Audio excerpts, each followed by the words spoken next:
Banyak yang bilang, jika wanita hamil, harus dituruti segala keinginannya. Tak peduli apapun yang diminta, sang suami harus siaga dan siap menyediakannya.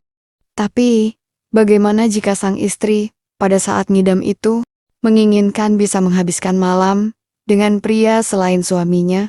Ya, hal itulah yang terjadi padaku saat itu. 1 tahun lalu, tepatnya saat aku ngidam putra pertamaku. Aku menginginkan bisa syubidu papap dengan pria selain suamiku.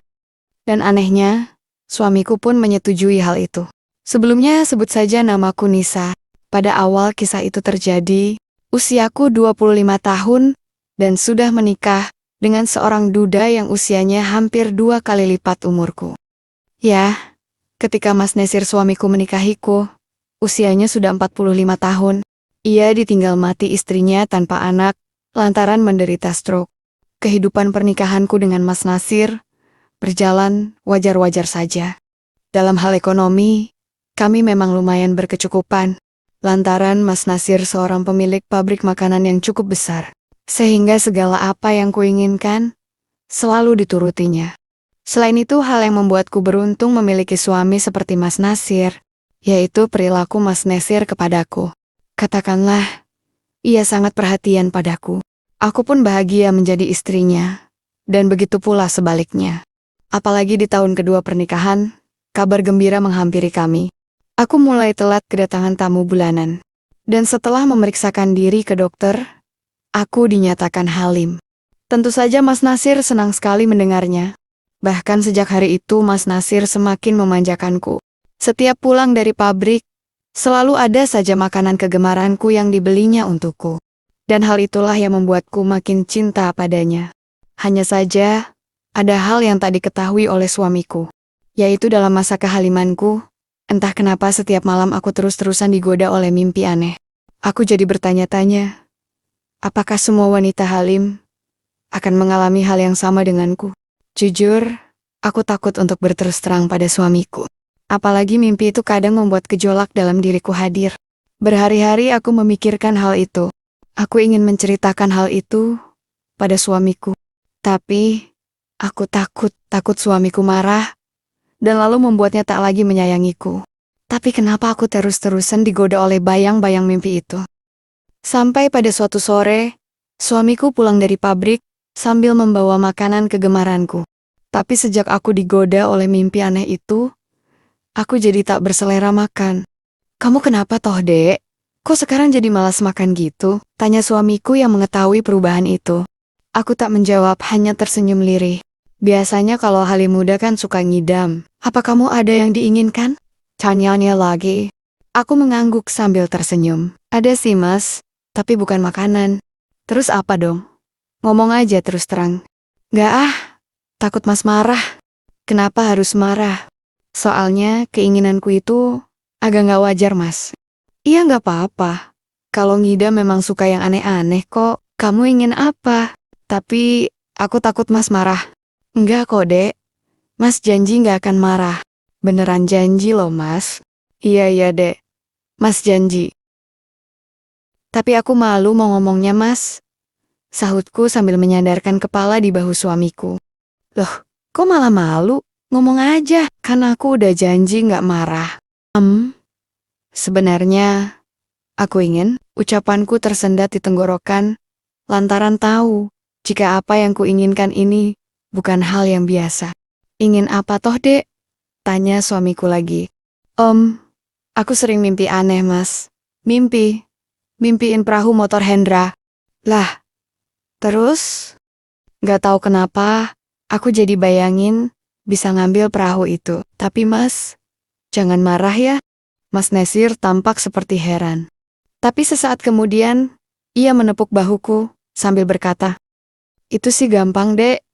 Nanti Hendra kupanggil dan apa yang kamu inginkan pasti dikabulkan. Kamu tenang aja ya." "Bener, Mas. Jadi Mas gak marah?" Mas Nasir menggeleng. "Gak, Dek. Kan udah Mas bilang. Orang kalau ngidam pasti mintanya aneh-aneh." Aku pun langsung tertunduk. Ada perasaan malu bercampur haru, karena sikap suamiku tampak biasa-biasa saja. Padahal keinginanku itu lain dari biasanya. Seharusnya suamiku kesal atau cemburu. Tapi dia tampak santai. Bahkan tanpa kuduga ia lantas mengambil ponselnya. Dan alangkah mengejutkannya ketika ku dengar Mas Nasir menelepon Hendra dan meminta pemuda itu untuk datang ke rumahku saat itu juga. Terus, gimana kalau Hendra datang, Mas? Loh, kok nanya sama aku? Ya adek inginnya gimana tadi? Aku cuma ingin ambil perahu motor Hendra aja kok, Mas. Itu aja kan? Iya, sementara itu aja, Mas. Sahutku dengan jujur. Memang hanya itulah keinginanku, tak lebih. Apalagi mana mungkin aku berminat dengan karyawan suamiku itu. Kamu juga boleh kok, kalau memang ingin perahu Hendra diberi perhatian sebentar aja. Aku termangu lantaran suamiku berkata dengan santainya dan seolah menganggap hal itu biasa saja. Ya udah, kamu mandi dulu, Gih. Adek harus kelihatan cantik biar Hendra semangat nanti. Haha. Aku tersipu mendengarnya dan lantas melangkah ke kamar mandi. Di sana, aku tercenung di depan cermin yang ada di dinding keramik. Kupandang diriku sepenuhnya. Masih nampak cantik dengan kulit putih kekuningan. Sementara mataku juga agak sipit, sehingga pantaslah kalau orang-orang bilang kalau aku mirip wanita Cina. Padahal, aku asli Indonesia. Singkatnya setelah mandi, tadinya aku mau berdandan seperti mau bepergian. Tapi setelah dipikir-pikir, aku tak mau terlalu kentara ingin menarik perhatian. Karena itu ku kenakan daster biasa, lalu bir makeup dan sedikit parfum agar wangi. Baru ketika aku selesai merapikan rambut, Mas Nasir menemuiku di kamar. Hendra udah di jalan, mau ke sini. Entah kenapa aku jadi deg-degan mendengar laporan suamiku. Nanti sebatas apa yang boleh ku kerjakan, Mas? Apapun boleh. Bahkan kalau perlu, dikasih perhatian juga nggak apa-apa. Asal jangan keteyusan. Lagi pula Hendra pasti sungkan kalau ada aku. Tapi, kalau nanti malah kebablasan, gimana, Mas? Dek, terus terang, idemu itu bikin Mas ingin juga. Bahkan, ada suami lain yang sengaja melanjutkan karena keteyusan. Sedangkan aku belum pernah demikian. Jadi, gimana, Mas? Jadi sebenarnya aku juga semangat, Dek. Makanya kamu jangan sungkan-sungkan ya. Anggap aja Mas nggak ada. Aku hanya mengangguk dengan perasaan tak menentu. Aku tak mengira jika suamiku akan berkata seperti itu. Tapi apa mungkin aku tega di depan suamiku pula? Ketika aku masih termangu memikirkannya, tiba-tiba terdengar bel rumah berbunyi. Nah, itu dia datang. Adek tunggu di sini ya, kata suamiku yang kemudian beranjak menuju pintu utama. Aku mengangguk perlahan, dengan jantung berdebar daripada biasanya. Sambil menunggu, aku menyalakan TV, meski ingatanku ke arah Hendra terus. Masa ngidamku memang aneh. Wanita lain di masa ngidamnya menginginkan makanan ini itu. Tapi aku malah berbeda. Untungnya suamiku pengertian. Kalau tidak, pasti kami sudah bertengkar. Dan ketika pintu kamarku terbuka, tampak Hendra yang tampan itu melangkah, diikuti suamiku. Ada perasaan malu juga ketika aku bersitatap dengan karyawan suamiku itu. Namun kulihat ia pun tersipu. Seperti sungkan juga padaku. Nah, semuanya sudah clear ya, Hen? Seperti yang sudah Bapak ceritakan tadi, istri Bapak lagi ngidam. Dan ngidamnya ingin ambil perahu motormu itu. Begitulah, kata suamiku. Sementara Hendra hanya mengangguk sedikit ragu, lalu menoleh ke arahku. Tapi anehnya, aku sendiri malah bersemangat, apalagi ketika Hendra hendak melepas kabinet, serta segitiga bermudanya itu. Kembali jantungku deg-degan, saat tahu perahu motor pemuda 25 tahunan itu begitu lain. Bahkan, sampai-sampai aku menelan ludahku sendiri. Buat orang lain mungkin izin dari suamiku itu termasuk janggal. Tapi jiwaku sendiri sedang dibelenggu oleh keinginan yang memang janggal itu. Mas, apa Mas benar-benar gak apa-apa? Tanyaku memastikan pada suamiku. Mas Nasir menggeleng, lalu menoleh ke arah Hendra. Nah, seperti yang tadi ku bilang, kalian bebas ya. Mendengar itu, Hendra pun melangkah ke arahku, dengan membawa perahu motor siaga itu. Tunggu apa lagi, Tan? Katanya. Iya, Dek, gak usah sungkan-sungkan, sambung suamiku. Jujur aku mendadak canggung, apalagi saat hendak mengambil perahu motor itu. Sejenak, ku toleh suamiku. Nampak ia tersenyum, pertanda mempersilahkanku. Dan ketika aku sudah mengambilnya, mendadak suamiku berkata, "Aku kok ingin juga ya, Dek. Gimana kalau kolaborasi aja?" Aku menoleh pada suamiku sambil menyahut, "Boleh juga, Mas." Akhirnya, suamiku pun mengaturnya. Mula-mula kuletakkan kabinet seperti yang Hendra kerjakan tadi. Begitu pula dengan suamiku, yang juga sama. Sesekali, nampak Hendra melongo. Dalam keadaan baik tersebut, aku pun merubah haluan ketika Mas Nesir berada di beakanku. Alhasil, sambil memberi perhatian pada perahu motor Hendra, suamiku pun melajukan kebaikan itu. Nampak raut wajah Hendra begitu sesenangan. Begitupun aku yang mendapat kebaikan dari suamiku dan bisa membantu Hendra. Seruan syahdu pun sesekali kulontarkan. Dan hal itu membuat Mas Nasir makin menambah laju kebaikan. Jujur, baru kali itu aku melalui kebaikan bersama. Bahkan aku jadi membayangkan seolah-olah Hendra lah yang tengah melajukan kebaikan tersebut. Sayangnya di tengah kebaikan tersebut, Mas Nasir tak lagi bisa mempertahankan negara. Ia lebih dulu tiba, padahal baru beberapa waktu melaluinya. Tentu saja aku sedikit kecewa pada suamiku. Tapi mendadak, Mas Nasir kembali berkata yang cukup mengejutkanku. "Hen, kamu bisa kan?" Katanya sambil memberi kode untuk kolaborasi baik itu. Aku benar-benar tak percaya. Suamiku justru meminta Hendra untuk melanjutkan perjuangannya. "Gak keliru toh, Pak. Saya tadi kan cuma disuruh." Kata-kata Hendra terhenti, lantaran Mas Nasir memotong ucapannya. "Wes, talah Hen, gaspol aja." Sebenarnya aku gembira pada keputusan suamiku itu. Tapi aku masih mencoba meyakinkan jika keputusan suamiku benar-benar sungguhan. "Mas, serius?" Mas Nasir mengangguk. "Seriuslah, Dek," katanya. "Tapi, Mas janji dulu, gak akan berubah. Tetap cinta kan?" Mas Nasir tersenyum, membuatku percaya jika suamiku selalu menepati janjinya. Dan seperti apa yang diminta suamiku, aku berusaha mengusir kecanggungan Hendra dengan merapatkan barisan, lalu merubah haluan itu. "Terus, gimana Hen?"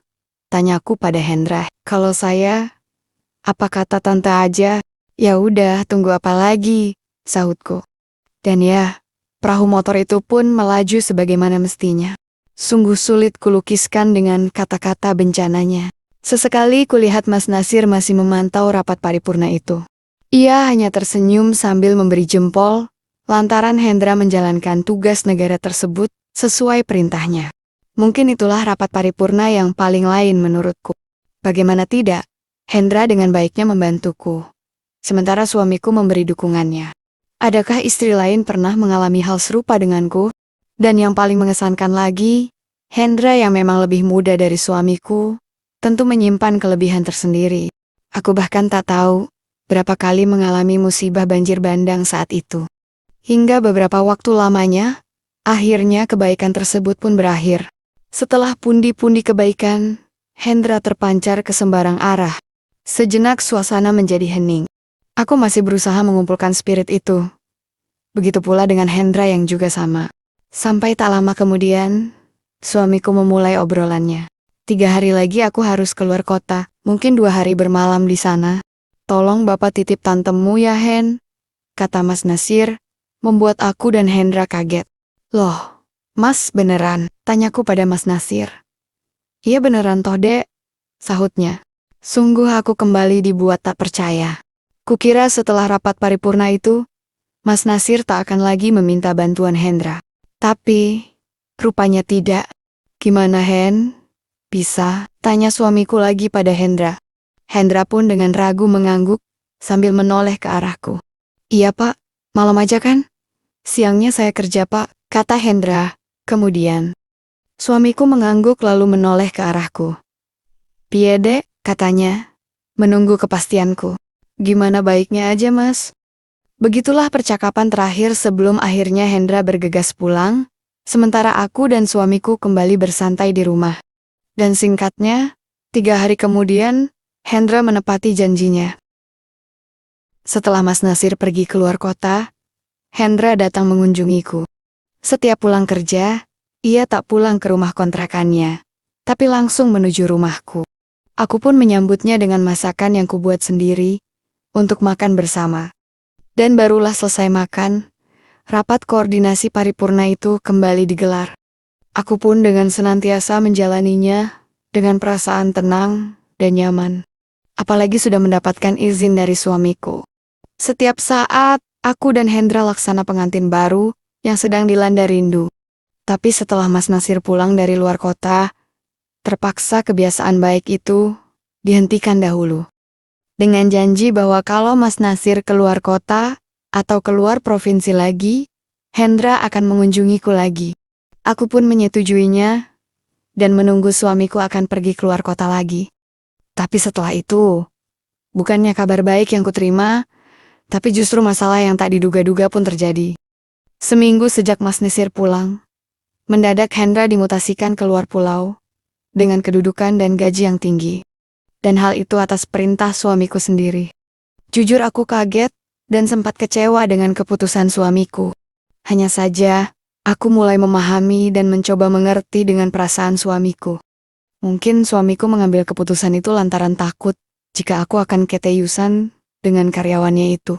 Sehingga keputusan itu dibuat guna untuk keutuhan rumah tangga kami bersama. Akhirnya aku pun menerimanya, meski sebenarnya sedih juga aku kehilangan Hendra.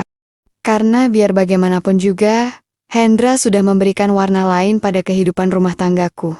Warna yang tak dimiliki oleh Mas Nasir suamiku. Tentu saja Hendra jauh lebih dari Mas Nasir, meski aku tak berani mengatakan hal itu kepada suamiku. Kini sudah 1 tahun sejak peristiwa itu. Aku pun mulai menjalani kehidupan baru sebagai ibu. Dengan kehadiran putra kecilku di rumah, aku tak begitu memikirkan masa lalu dan fokus mengurus putraku. Hanya saja, yang aku heran, wajah putraku sedikit mengingatkanku pada Hendra. Lantaran mata dan hidungnya lebih mirip Hendra daripada suamiku.